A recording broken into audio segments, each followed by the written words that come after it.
Athens. You're back for another dose of kaleidoscope. Think you're ready? I'm telling you, we have an eclectic set of topics today. I've just been on my rant and rave about the Republican candidates debate and Donald Trump. And all I'm going to say about this is that if Donald Trump represents a viable candidate for president of the United States of America, I'm moving to Canada. And that's all I have to say about that. Well, it isn't really, well, but the politicians in Canada aren't that cool either. Well, yeah, maybe so. But the thing that really upset me about Trump was that he ripped off all his gauzy layers and showed how he really feels about women. And that did it for me. Oh, it turns my stomach just to think about it. I didn't watch the whole thing. I turned it off after a while because of his comments. I just can't believe that somebody in the 21st century can get up on TV and say the things that he says. He believes he's privileged, entitled because he's a billionaire. He can do whatever he wants to. Oh. And John Kasich, our governor, to me, I was just telling Dan, came off the best of anybody. He came off as an experienced, able, thoughtful politician compared to the rest of those people, and especially compared to Trump. Well, he's not always thoughtful in what he does in Ohio. No, he's not, but compared to those guys, he was like a blessing compared to those guys. So, yeah, as I said, I didn't watch the whole thing, so maybe somebody else came up later. I just watched about 10 minutes of it, but, oh, goodness me, Canada, here I come. So, no, that's not true. Hillary, here I come. Of course, I've been a Hillary supporter all along because in my lifetime, I would love to see a woman become president of the United States of America. You've been looking up crop circles. I have. I got all interested in crop circles after our little discussion last week. And I found a website, and I want to read the website to you so that you can go there too, because it's really fascinating. It's all one word, temporary temples, with an S, temporary temples, .co.uk. And it is the website of a guy who takes crop circle pictures, and he also posts comments about them too, all over the UK. Now there's the picture that I liked so much. So if you look at this picture, you will see standing wheat and wheat that has laid down for whatever reason, you know. We have a debate about how this happens. But this really shows you, I think, in pretty good detail, what can happen with a crop circle. We tend to think of them as all being flattened. You know, everything in the crop circle being flattened. Well, this one shows you that that's not the case. Some of the wheat is still standing and some of it's laying down. And he says, he's interested, the person whose website this came from, is interested in the forms of the crop circles.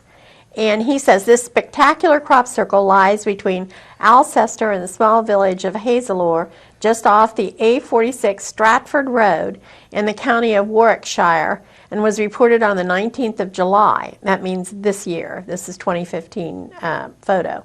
It measures approximately 250 feet. 250 feet. So that wasn't easy to make, and is in a field of golden ripening wheat. It looks green, kind of greenish there, but it's really golden. The central motif is that of an eightfold star, which he says is a kind of a Celtic reference. Now then, and he talks about there's 8, you can't see them in this picture, but there's 8 little dots around the outside. That's not one of those witchcraft stars, is it? No, no, it's a Celtic star. So it is, he says, the fact that there's 8 little dots at the end of the star and 8 points in the star and stuff. 8 is a number of both resonance and periodic renewal. He kind of feels like if there is a message, it's positive. It's a positive message. So, you know, although the energy inside the circle is, some have found it to be negative. Yeah, well, you know, it's, I don't know. I don't know what to say. Some people have found, I don't know, negative is the word. Some people have found a certain residual energy in there that has a negative effect on some things, like batteries and so forth. So now he says, some claim that the first crop circles, though they were not called that at the time, appeared near the small town of Tully, Australia. So who knew that? Australia had the first crop circle. In 1966, a farmer said he saw a flying saucer rise up from a swampy area and fly away. When he went to investigate, he saw a roughly circular area of debris and apparently flattened reeds and grass, which he assumed had been made by the alien spacecraft. So this is how this connection between aliens and crop circles. Does it have the year that he saw the 1966. 1966. So this is where, and he said the press says here that the press started referring to them as flying saucer nests, the crop circles. And evidently at that time they were circular, just circular, or without a lot of a pattern. But then he goes on to say, as far back as 1678, there was a legend called the mowing devil. And this is in England. The case for it being linked to crop circles is especially weak, but this mowing devil, and they show a picture, he just did squares, or, you know, but somehow this happened, and they think now humans did it, of course, but they said that at the time they couldn't figure out what it was, so they attributed this to the mowing devil, that he comes in the night and mows. So as long ago as 1678, so the one in 1966 though is the first highly publicized, worldwide phenomenon. And this mowing devil guy showed up in England briefly, kind of. But you can look him up if you want to, mowing devil. There's a cute little picture of him. Well, you know what? Last week I forgot to tell you about the flying saucer I saw. Duh! How could you have forgotten such a thing? How could you have forgotten it? Oh, wait, I want to say one more thing about the crop circle. Okay. So he says in here, and this is a lengthy article, you can read it for yourself if you want to go on the website, that a human being, or I suppose a dog for that matter, anybody that can carry something around, can take a magnetron, which is the thing in your microwave that makes the microwaves, and get the same effect. So you don't have to have, the guys that they showed years ago, they had a board with 2 ropes and they just tramped the grass down. Well, he says now, scientists know that you can take a magnetron and holding it, you can cause these stalks to fall down. So we do know that the energy created by a microwave can affect living stalks of wheat. So now where we go with that, I'm not sure. Maybe there's hundreds of people out there with magnetrons, flopping over wheat all over the world. I don't know. But anyway, that's kind of Maybe the interesting. CIA could go to local stores and see who's been buying magnetrons. Well, CIA is not allowed to operate in the United States of America. Okay, so that's the crop circle news, and I've given you this great website. If you're interested, please go there, because he has a fabulous website with all kinds of information and pictures. And you can make up your own mind what you think about crop circles.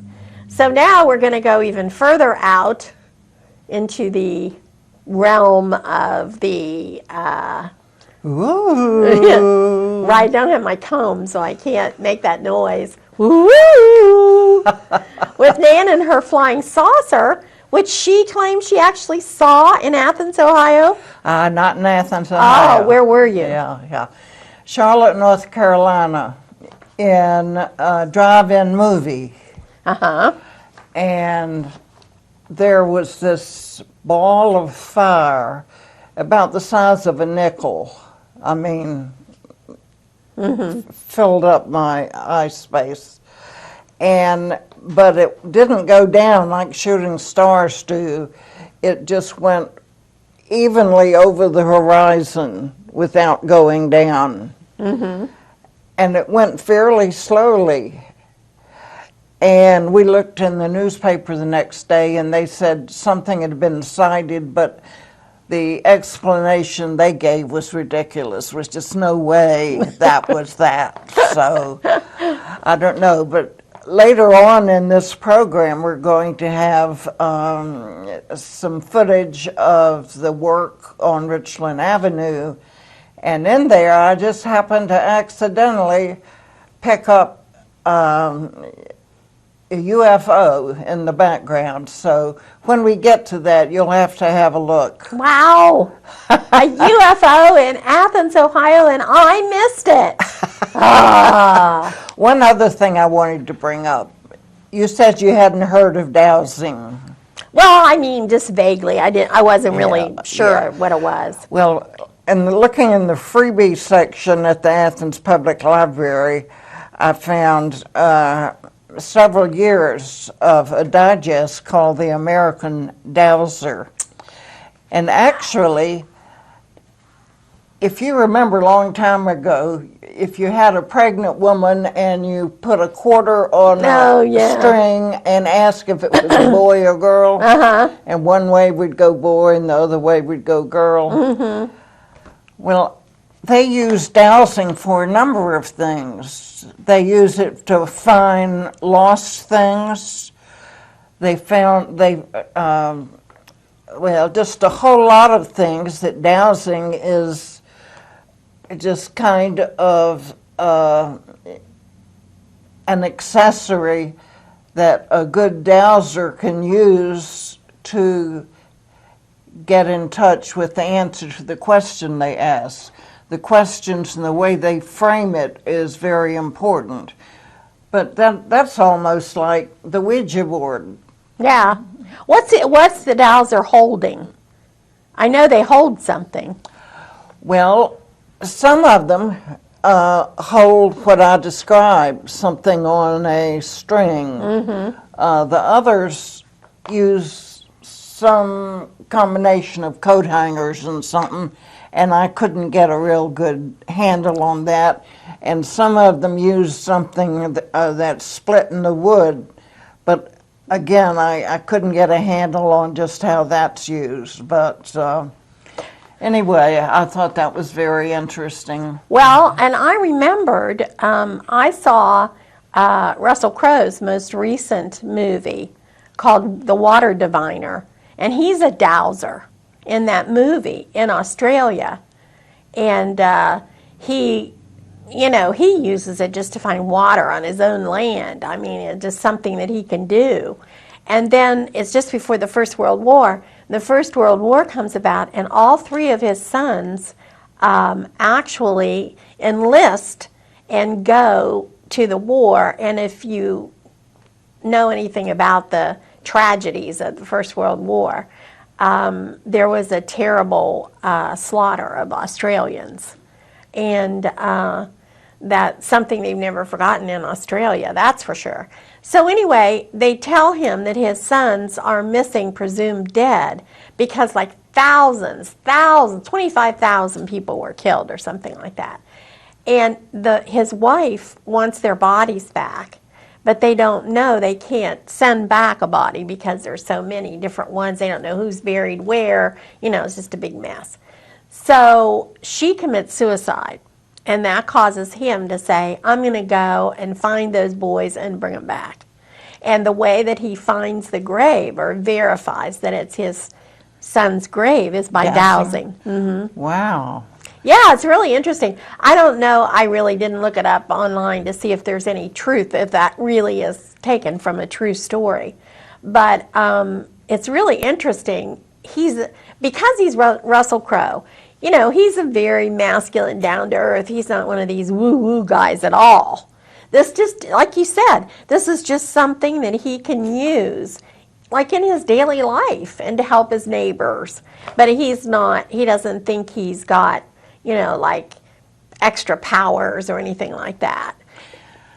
Well, this might be a good time to take a look at the fairly short work on Richland and see if you can see the flying saucer. Yeah, see if you can spot the flying saucer.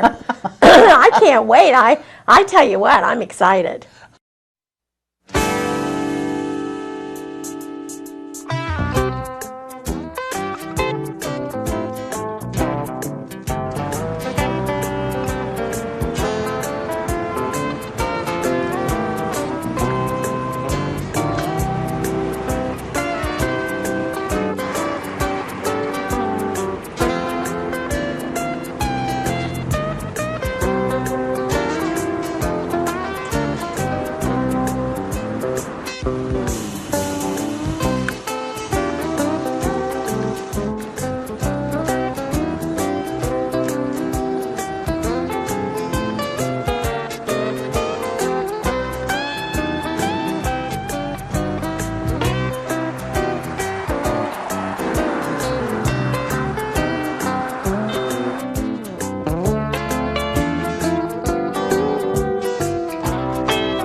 what caught my pant leg the other day. The burrs off of that ground rod. Sliced Ooh, my got hand. you good. Yeah, I know. How are you? Good, thanks. How are you doing? Hot? What's that? You hot? Yeah, man, I cut my hand. What you videotaping? Cable 9. What's that? Huh? What'd you say? Cable 9. Cable, channel 9? 9, yeah.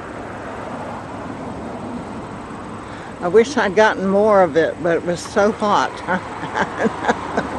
Well, the man to talk to is usually in that Connex box over there.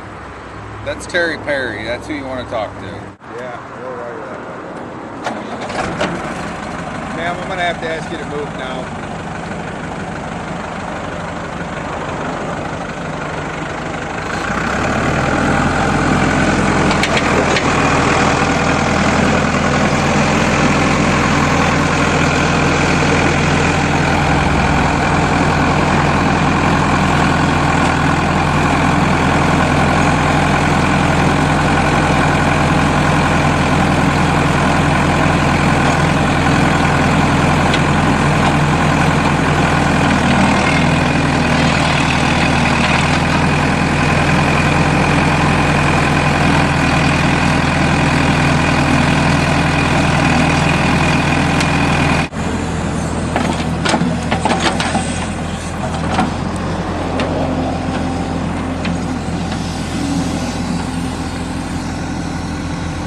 What are you going to put in there? Light pole foundation. Light pole foundation. A foundation for one of those light poles. Oh, a light pole foundation. Yeah. Those are pretty lights. Yeah. Well, we hit an old brick pavement road, so we usually use that truck and drill a hole, but with that brick down there, we had to. What's your name? My name's Max Didion with Miller Cable Company. Max. Didion with Miller Cable Company. Pillar Cable Company. Okay. We do the lighting. Oh, okay.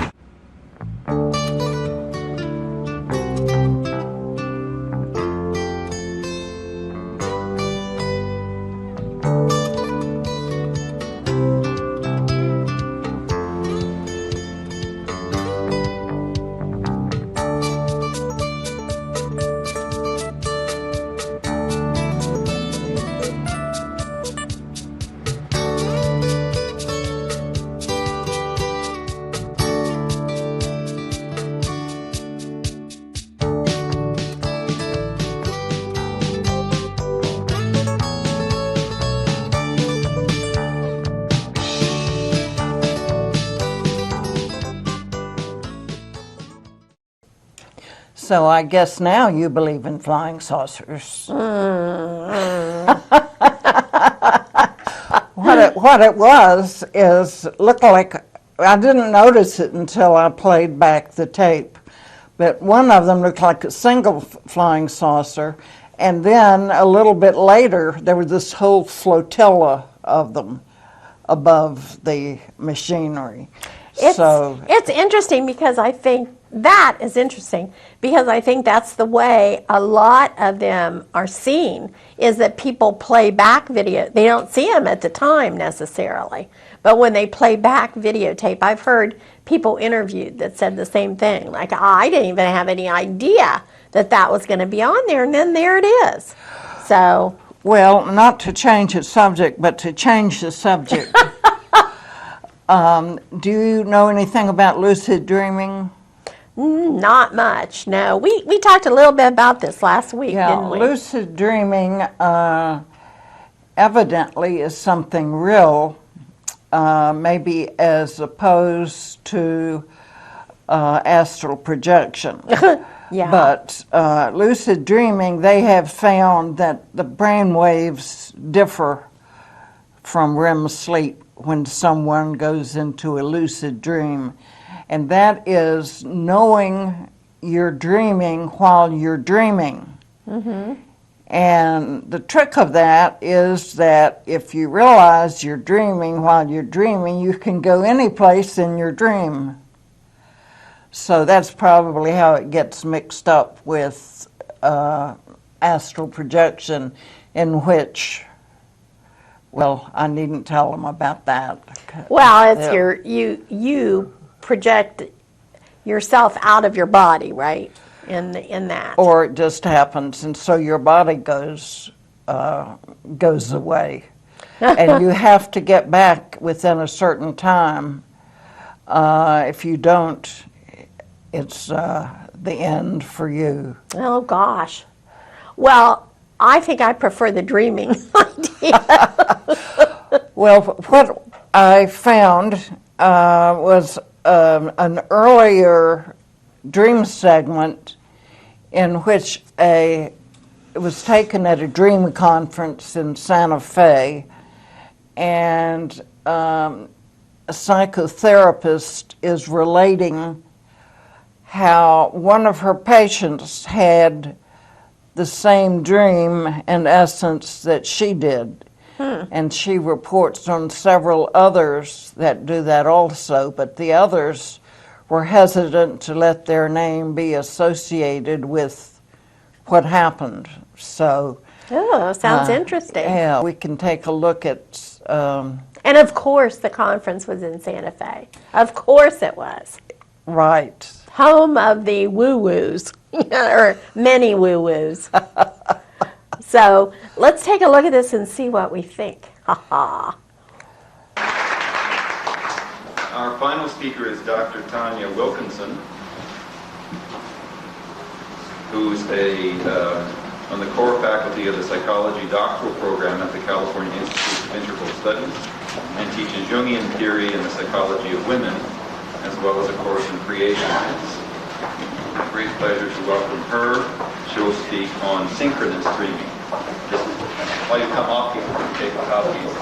The last one just went. Send more copies tonight. Okay, so if you would like a copy of Dr. Mendez's paper, just need a note of some sort.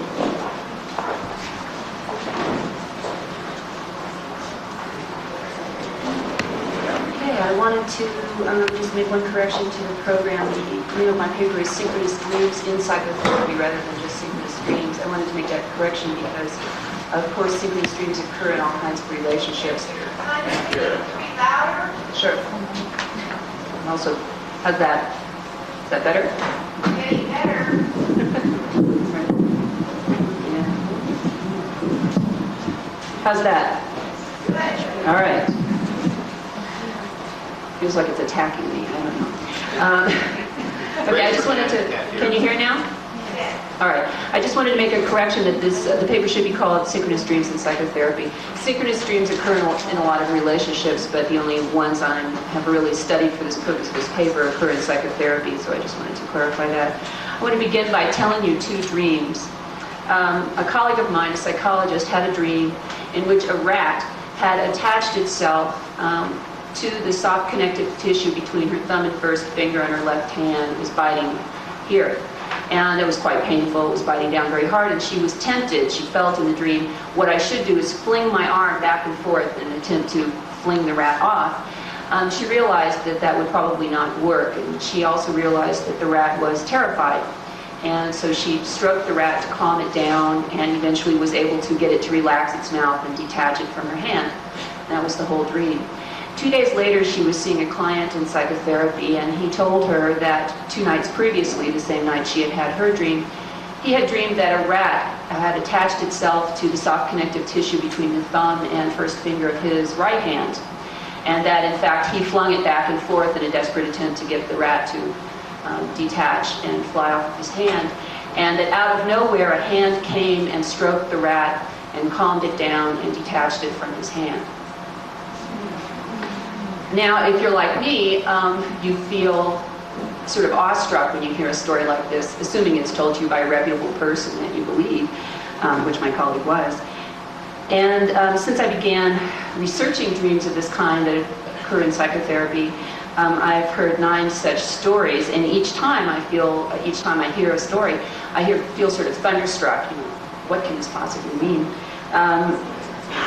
The temptation, I think there is a temptation to search for a reductive explanation that would kind of give you a handle on this mysterious phenomenon that, you know, the awe that you feel, or that I feel anyway, is a little bit uncomfortable. And many psychologists that I've presented these dream stories to offer such reductive explanations, suggesting, for instance, in this example, that my colleague and the client must have discussed this rat imagery before the dreams occurred, and that the therapist completely forgot that previous discussion. That would be a pretty serious problem for a therapist if they would have a discussion like that and then completely forget it. I mean, you know, basically your two basic skills that you have as a therapist are you can listen and you can remember what's told to you, you know. So if she's forgetting something that key, it's pretty serious. Materialistic explanations for this kind of phenomenon always seem to involve pathology. You know, in order to come up with a concrete explanation, somebody would have to be pathological. Other kinds of suggestions that have come up are that the psychologist perhaps made up her dream after hearing the client's dream, doing this consciously or unconsciously. If she did it consciously, if she made up the dream and then told me that she genuinely had it, and she did that consciously, then she's a sociopath. If she did it unconsciously, then she's delusional. Once again, you know, we don't have an explanation which is not pathological. Such psychoanalytic concepts as projective identification, or more casually used kinds of explanations like, oh, they have bad boundaries, this client and therapist have bad boundaries, acknowledge that the unconscious mind of the therapist and the unconscious mind of the client must have had some relationship, some below-ground communication, as it were, but of course continues once again to pathologize that kind of communication. The conceptualization here is that the presence of such experiences is a sign of significant disorder, perhaps a character disorder on the part of the client, maybe on the part of the therapist too, and that the disappearance of these kinds of experiences would be a sign of health or a sign of progress. These kinds of explanations are just too boring. This is just very boring.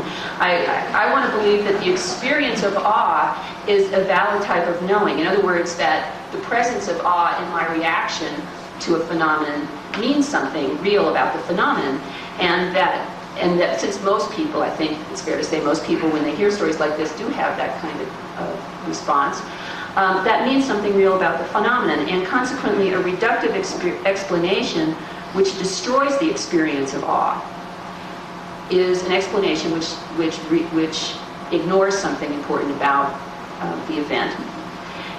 I had a dream in which I was going down to a place in San Francisco called Fort Point, and Fort Point is a little area of land that's underneath the Golden Gate Bridge, looks out over the bay, the section of the bay that's underneath the Golden Gate Bridge. It was night, and there was a gorgeous full moon, and I went down to the place in Fort Point where you can really look right out over the water. And underneath this full moon, right under the Golden Gate Bridge, these large killer whales were sort of dancing and playing. There was a school of killer whales, and they were acting a little bit the way they act in the marine world, you know, leaping up and very extravagant. And I could see below the water that there seemed to be lights underneath the water, and my thought was, I wonder if there's a car under there with its headlights on. And that was the end of the dream.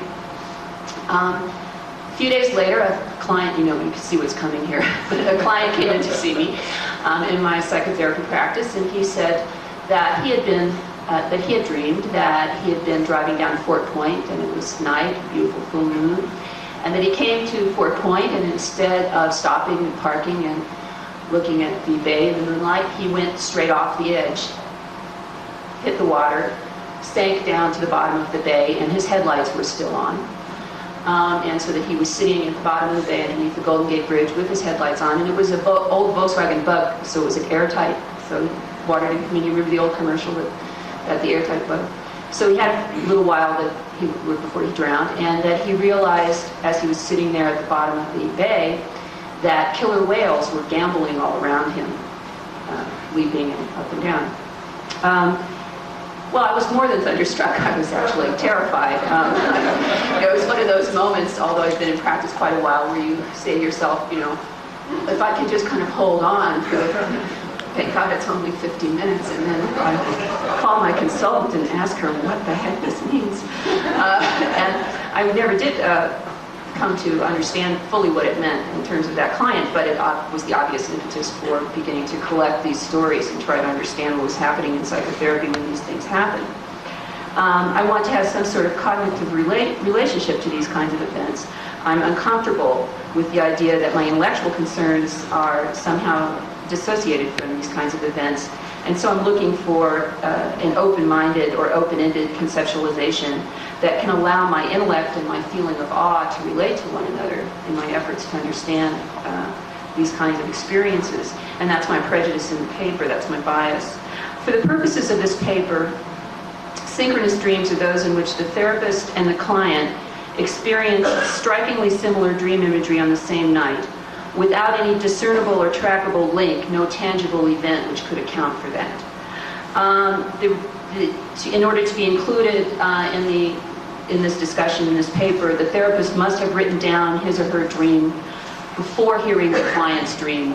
That's my effort to try and eliminate this concept that seems to come up a lot, which is that the therapist is unconsciously altering their dream in order to match the clients. For some reason, that's an issue that has come up a lot when I've talked about these events. So in all these cases, the therapist has written down the dream at the time they had the dream, and then heard the client's dream subsequently. I'm not going to tell you a lot of detail about how I collected these things because we simply don't have time, but I'm going to just go straight to the dream similarities. I have collected 9 pairs of these dreams. In all of the dreams, something menacing occurs. In the 2 examples I gave you, the rat is a menacing experience, and in the dream experience that I had, my client going off the edge was so similarly menacing things occur towards the beginning of the dream. Animals are primary actors in all of these dreams. Intense emotion is usually involved in the dreams. And in all of the dreams, the therapist displays what could be called more presence of mind or a more conscious approach to the dream situation than the client. You can see that in both examples, that the therapist is doing a little bit more, has a little bit more of a witnessing position, is less caught up in the intense emotion of the dream, is less affected by the menace, is a little bit more distant from the dream situation than the client is. There is no extended plot in these dreams. They all tend to be episodic, or to have one kind of compact episode, such as the examples I gave you.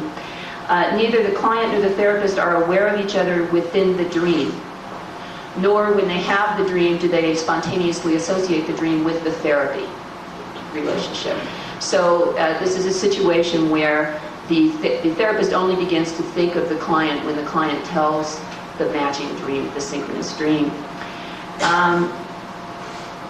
Among differences in among the dreams, only one dream, the rat dream, which I told you at the beginning, or the rat pair dream, the pair of rat dreams that I told you, shows an interaction between the dreams. In other words, this hand that comes into the client's dream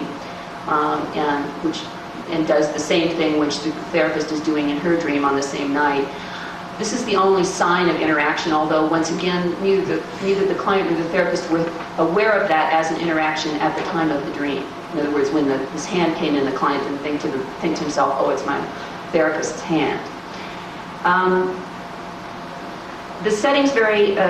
There's no similarity in the settings. There were no themes there. They could be outside, they could be inside, they could be in known places, unknown places.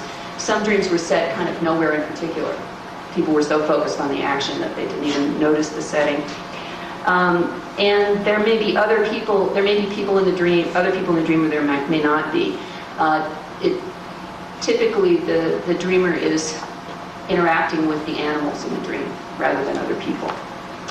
I interviewed the therapists involved. I wasn't able to interview the clients for a variety of reasons. And all of these therapists and all of the clients are between 35 and 45 years old. They're from a wide range of ethnic backgrounds. All of these dreams, except for one, occurred in opposite sex pairs. Okay, so that all of them, except for one, were either the client was male and the therapist was female, or the therapist was male and the client was female. Anyway. And in all cases, this is from the interview material, not from the dream text, obviously. In all cases, the client's diagnosis was with a character disorder, primarily narcissistic character disorders. And for all but one client, the therapist suspected repressed trauma, but there were no specific memories of trauma. but in other words, there were secondary kinds of symptoms of trauma, history of trauma. One thing that was extremely interesting that came out of the interview data with the therapists was that the nature and state of the therapeutic alliance, both before and after the synchronous dream event, was, in the therapist's opinion, that the therapy was stuck. That was the typical word that they used. If they wanted to sound a little bit more professional, they said it was at an impasse. But basically what they meant by that was that almost all therapeutic sessions were characterized by intense discomfort, that the therapist was uncomfortable, that the therapist's perception was that the client was uncomfortable, that both the therapist and the client felt that there was a lack of progress in the therapy goals, and that neither the therapist nor the client felt that they had a good understanding of the cause of the impasse. In other words, there wasn't an immediate sense, or any kind of sense, that they knew why they weren't getting anywhere and why they were at such an impasse with one another. And in all but one case, these therapies failed, in the therapist's opinion. The therapeutic relationships where these synchronous dreams occurred, the therapists felt were basically fundamentally unsuccessful therapeutic experiences. And this is extremely striking. The other thing that the therapists felt very strongly about these events was that the dream had, these synchronous dreams had occurred somehow to give them guidance. In other words, they felt very strongly, they had this experience of that these were numinous dreams, that this happened in such a way that they were supposed to get something out of it, something which would guide them through the impasse that they were in the therapy, and then, sadly, that they were totally at a loss as to what that guidance was, that they could not discern what they were supposed to get out of this event, or what guidance was attempting to come to them. So what I concluded from this, very simply, and I think it's fairly obvious, is that these synchronous dreams in psychotherapy seem to be most likely to occur with therapists who are working with people in whom unconscious material is highly activated, people with character disorders, but for whom the unconscious material is poorly contained and not very easily worked with, and where there's a therapeutic impasse, an experience of stuckness. These were also all therapists who were very interested in the unconscious. I didn't collect any synchronous dreams from people who do cognitive behaviorism, because they're not asking for any dreams, so who knows if it's happening or not. I think that statement immediately brings to mind Jung's conceptualizations of the way the unconscious can work in relationship, particularly the idea that the unconscious is attempting to provide some form of guidance, perhaps compensatory or otherwise, to the therapist and through the symbolic experience of the dream. The feeling that the dream is attempting to provide guidance was so strong for these therapists that although most of them had a theoretical orientation which would normally pathologize events like this, they expressly did not want to adopt a pathological explanation. They didn't want to see it as an example of, for instance, projective identification or anything else. But they were basically left, in that instance, without a narrative, completely had no story. They had no way of understanding what was happening to them or relating to this kind of awe-inspiring event.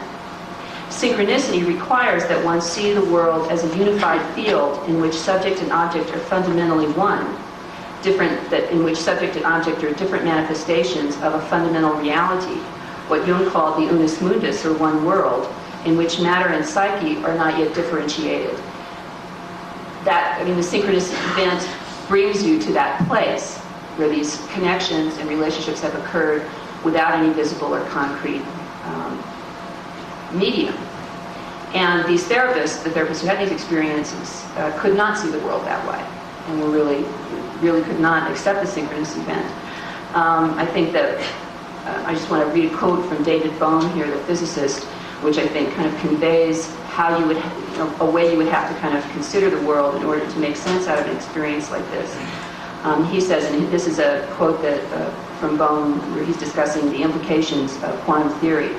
He says, "It seems that everything in the universe is in a kind of total rapport, so that whatever happens is related to everything else, or that there is some kind of information that travels faster than the speed of light, or that our concepts of time and space have to be modified in some way that we don't know or understand. I think this last comment, this last sentence or phrase is exactly my perception of the condition that these therapists were in when they had this experience. They felt that their concepts of time and space had to be modified in some way which they did not know or understand. And therefore they were unable to use this profound experience in their own opinion. Now, I had a very interesting experience myself. I presented this material to a group of anthropologists at an interdisciplinary meeting. And they had some very interesting comments, and I just wanted to take a few minutes to tell you what their comments were. They were interested in the Jungian view. They were interested in Jung's concept of synchronicity and how that related to physics, the new physics. But they also pointed out that there were two important aspects of all of these dreams which were inadequately addressed by that framework. One was that I had failed to address the fact that that animals were major players in these dreams, and that I hadn't really thought that through. And that also, there was an important item which I forgot to mention to you. I'm sorry.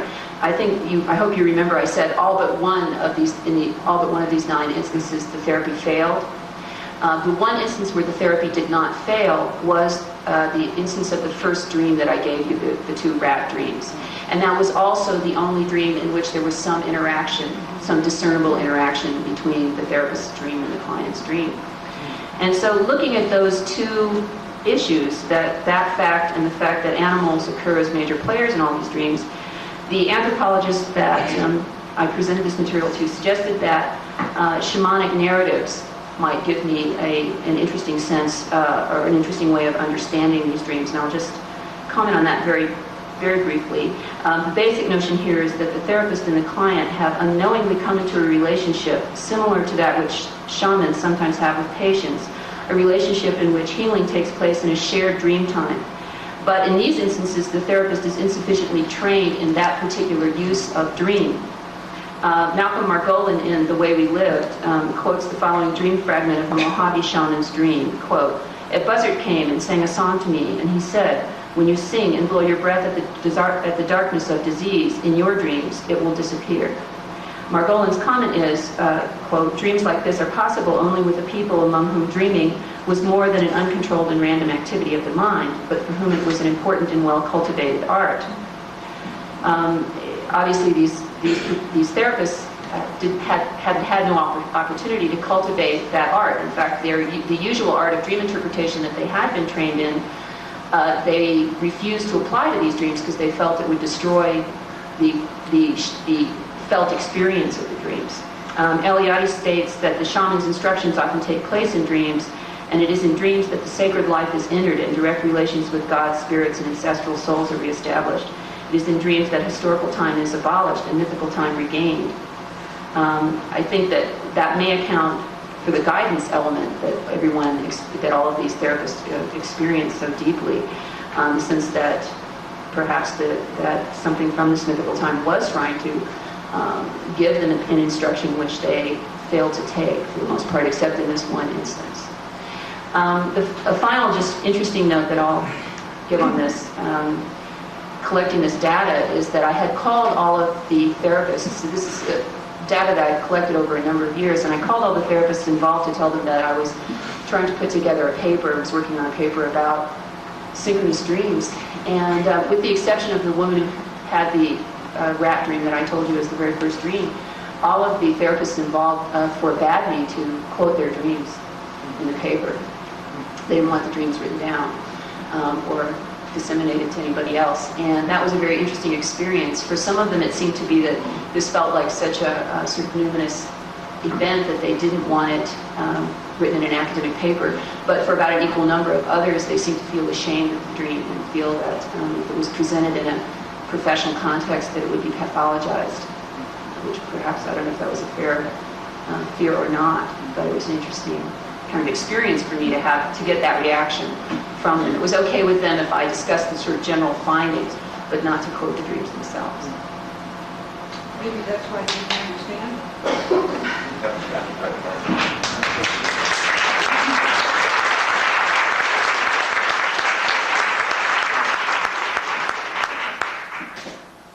Did any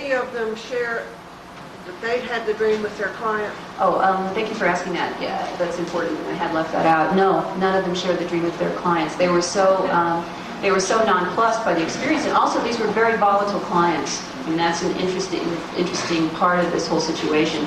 These were clients who tended to be very reactive to any little thing that happened in the therapy. So they were tended to be clients that the therapist felt they were walking on eggshells with in any case. And so they were so unsure about what the effect would be that none of them did that. It was a splendid paper. I'd like to comment from a shamanic point of view, so to speak.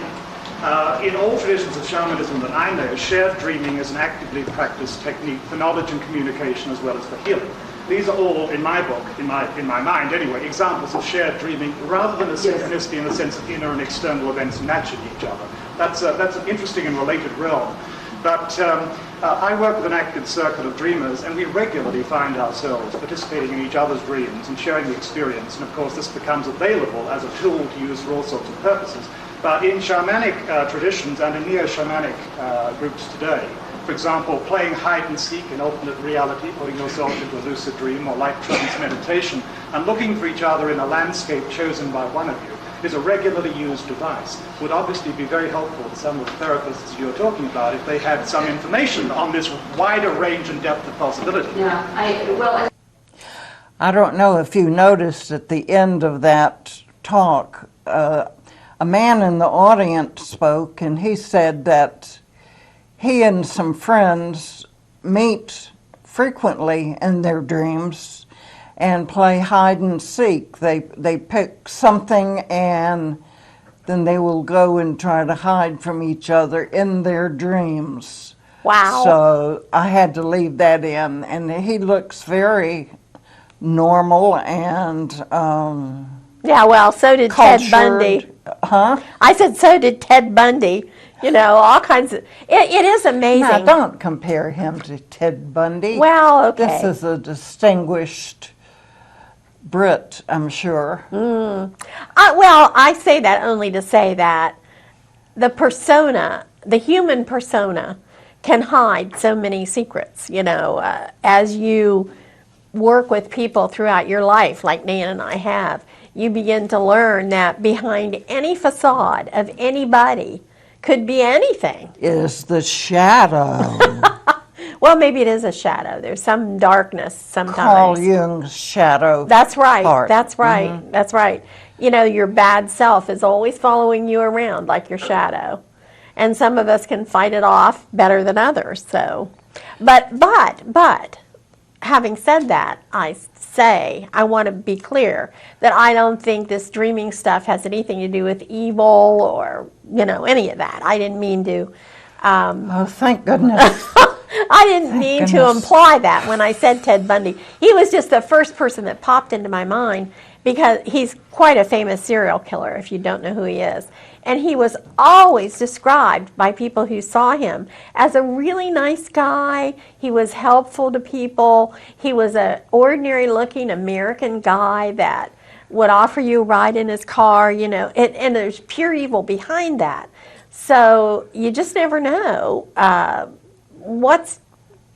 who's what, I think. What evil lurks behind. Yeah, what did that come from? Some radio show. I don't remember. But anyhow, this dreaming thing is interesting. It really is.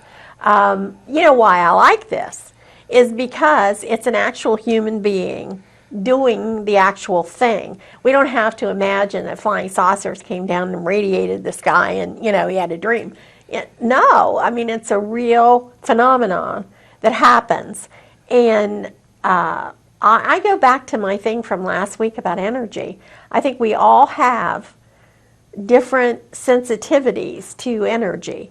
Some of us, you know, pick it up more easily than others. And I think maybe in the year 3000, I don't know, we'll have this figured out. I think it really is a function of the human brain. I think there's something there that makes us sensitive to these things, but we don't pay any attention to it. Well, I wrote down my dreams for years, and one of my regrets is I didn't start young enough. So if there's any young person out there who can spell start your dream journal now and keep it over years. And it really is interesting. And there's a book called I don't know, it's on content analysis of dreams, and it is counted like 50,000 dreams and put them in categories, like are most of your dreams with, say, males? Are they aggressive? Are they friendly? So it really opens up a lot of content. Oh yeah, and that's a real thing. I mean, I know I hardly ever remember my dreams, but the ones I do remember are the ones that came from stress and fear. I know that. So, it would be interesting to know if I've had very many nice ones. I just don't remember them. And he said, well, Athens, it's time for us to wish you happy dreams for the next week. and don't let the bed bugs bite. No, sleep tight and don't let the bed bugs bite, and don't worry about those flying saucers coming over your head. We'll see you next week.